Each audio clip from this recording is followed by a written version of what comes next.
So we went out to the theater today to see The Housemaid, starring Amanda Seyfried and Sydney Sweeney.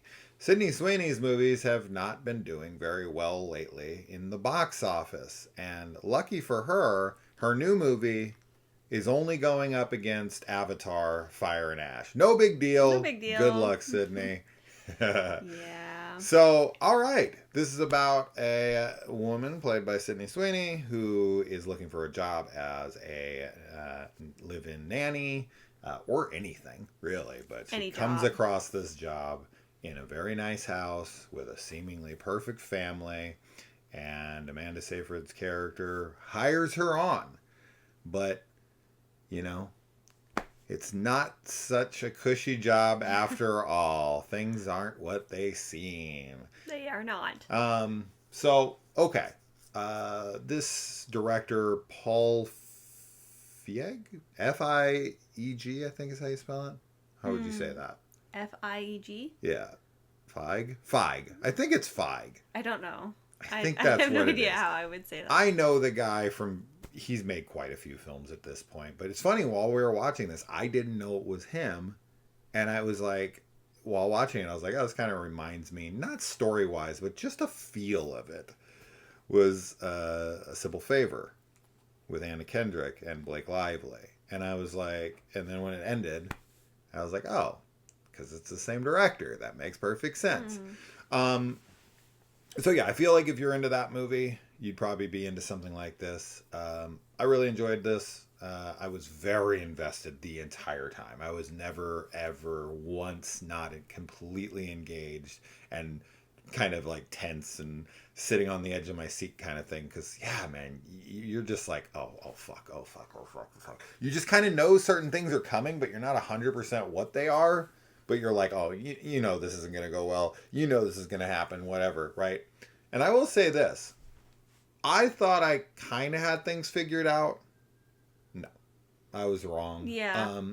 I there's one thing I think most people will probably guess, but like, yeah, I really enjoyed it. I thought it was damn good. Yeah, I enjoyed it a lot too. I, like you, also felt really invested the whole film, and I feel like it was very exciting, and I really cared about the characters, and there was a lot of like drama and everything happening that made it quite engaging and like entertaining. And I think that the ending was really satisfying. Very happy with the ending, and yeah, it was good. It was really good. Yeah. Amanda Seyfried in this movie, she's fantastic. She really is. Yeah. I don't want to say much. I'm trying to keep this spoiler free. But I will say her performance was the best of the bunch. But everyone else is very good as well. I'm not taking away anything. I just think that her role was kind of the meatiest, right? So she had the most to do in that regard, where she was kind of all over the place. Sure. And she kind of nailed all of it.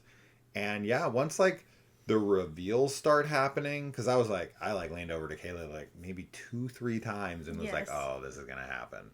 Oh, it's probably going to be this. Yeah. And I don't think I was wrong every single fucking time. Yeah. Because I was just, and then, the ending, the ending I was very happy with, because I was like, oh, don't do this. And then they didn't. And I was like, oh, perfect. Mm-hmm. Thank you. So, yeah, I mean, I want to say other things, but then I'm like, yeah, people will figure things out. Yeah, this is one that you should go into pretty blind. Yeah, I actually don't think the trailer. We've seen the trailer. We have seen it, but I don't remember it very well. I don't think it really gives anything away. I think it's like if you remember the trailer, you're kind of like, because the trailer sort of reminds you a little bit of The Hand That Rocks the Cradle. Yeah. Right? And so you're kind of like, is the wife crazy or is the nanny crazy? Like, what's going on? And I don't think it gives really anything as far as the story goes away. It's a good tease for things. I'll say this for sure, without question. This is far superior to The Hand That Rocks the Cradle remake. Definitely. This has everything that movie was missing. Agreed. For sure. Agreed. It has and it is more comparable to something like the original Hand That Rocks the Cradle, but this is definitely maybe kicked up a little bit of a notch in some ways, as far as like, I don't know, maybe not, maybe I take that back, but this one was super entertaining. Yeah, the movie's actually quite fucked up. Yeah. There's actually some pretty sadistic things going on in here that I was not expecting from this film. And one thing Kaylee and I were laughing about on the way out is that because this is like a thriller, not a horror, Yeah. and because it stars like familiar faces like Sydney Sweeney and Amanda, like our whole audience, you could tell during the like the fucked up scenes that they were like a total normie audience, because there was like one thing that happened and the reaction from the crowd was like we were watching a fucking Saw film or something, and it was like, this is nothing. It was I mean, in context it's fucked up and it is something Sure. that's messed up, but it's so nothing to a horror fan who's like used to hardcore gore and gnarly shit. Yeah. And this thing happened and I was into it and I was excited and it was like, oh shit, this is wild. But like this crowd was like, oh, they were like freaking out over it, and I was really like, get the it. fuck out of It was here. fun, and I think our crowd in general was very. They were reacting like positively, like the story beats were all hitting, character actions and things people were saying in the movie were like really impacting the audience, and so I think it's gonna be overall a crowd pleaser, but like as you said, just because the new Avatar film is out right now, like it's definitely going to get overlooked a little bit, because I think a lot, more people will be going to see that this weekend. But if you both. you already saw it, or if you want to see both, we saw both. Whatever, so you can then, too. This is a recommendation for sure. I think this is a fun one. This is probably a good one to take like your non-horror like friends and family to as well, because it is a thriller, and I think it's pretty engaging. I would split these up though. We saw Avatar yesterday and it's 3 hours and 15 minutes. Didn't feel like it, but it's still 3 hours and 15 fucking minutes. And this was 2 hours and 11 minutes. Yeah, so they're quite long. So with trailers and everything, you'd be at the theater for like 6+ hours. Unless you want to be at the theater for that long, that's fine. I'm just saying, this would not really be a double feature. No, they don't complement each other anyway. No, they so do it's not. very wildly different films. Yeah. But yeah, I greatly enjoyed it. Me too. I think this is, I'd have to think about it, but like kind of like the classic thriller type of film. This is the best one I saw this year of like this style. Like a Hand That Rocks the Cradle type thing. Like this, as you said, this is everything I was hoping the Hand That Rocks the Cradle remake would be.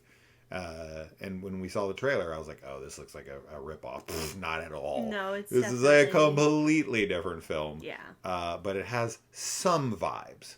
Definitely. For sure. There's definitely some there's vibes. Some framework stuff that's similar. Sure. But it goes in completely different directions. Yeah. I don't really have any complaints. I mean, there was a couple things like in the beginning that I was like, well, I feel like if this was handled a little bit better, because things go from 0 to 100 very much quicker than I expected them to. Yeah. And I was kind of like, I don't know if anyone would deal with this. And then I was like, they give a good enough explanation. I just wish they would have focused on it a teeny bit more. And then another question I had later on, but they're nothing that's upsetting to the film in the slightest. You just gotta go. I get it. Like, there's an explanation for everything. There is. Yeah. It's just whether or not it's set up well enough for you to buy it. That's going to maybe be the issue. And I could see some people being like, no way, I don't fucking buy it, whatever. And that's fine. But it's a fucked up film. I could definitely compare it to a few other films, but I feel like that would be spoiler territory. So fuck it. That'll be that. Yeah, really. I mean, surprised. Pretty surprised. I liked it more than I thought it was going to. I didn't know what to expect from this film. I kind of honestly expected it. I didn't know who directed it, but I kind of expected it to be pretty like almost cheesy and eye-rolly in a way. It was not. It was not. It was damn good thriller. So get out, support it, check it out, Yes.